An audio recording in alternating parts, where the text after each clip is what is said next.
সব খবর কাগজ কি পড়তে হবে না পড়তে হবে, লাইব্রেরি খবরের কাগজ কিনতে পারবে, কোনটা কিনতে পারবে না, উনি একটা ফরমান বের করে দিয়েছে।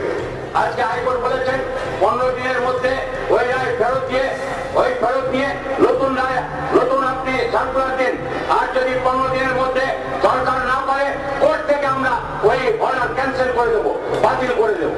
প্রত্যেকটা প্রশাসনিক পদক্ষেপ বারবার করে ভুল প্রমাণিত হচ্ছে এবং এর মধ্যে দিয়ে রাজ্য সরকার তার নিজের বিশ্বাসযোগ্যতা প্রতিদিন হারিয়ে চলেছে। যে সরকার প্রত্যেকটা প্রশাসনিক পদক্ষেপের জন্য হাইকোর্টের কাছে ভর্ৎসিত হচ্ছে, তাতে স্বাভাবিকভাবেই এই সরকারের বিশ্বাসযোগ্যতা আজ এক বড় প্রশ্নের মুখে এসে দাঁড়িয়েছে। গ্রন্থাগারের বিষয়ে মুখ্যমন্ত্রীর ক্ষমা চাওয়া উচিত, শুধু খবরের কাগজ নয়, খবরের কাগজের পাঠকদের কাছেও।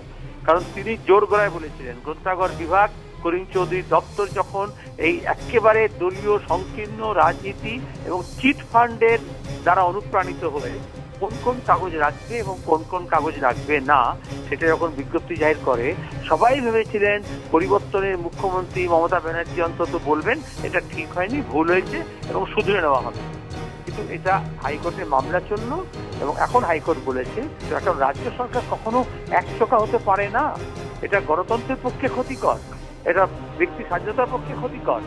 এবং সেজন্য আমার মনে হয় যে সংবাদপত্র যেহেতু গণতন্ত্রের একটা গুরুত্বপূর্ণ স্তম্ভ, হাইকোর্টের এই রায় রাজ্য সরকারকে বাধ্য করবে যে সংবিধান মেনে আইন মেনে গণতান্ত্রিক পথে চলতে হবে, অন্তত এই বোধটুকু ফিরে পাওয়ার ক্ষেত্রে।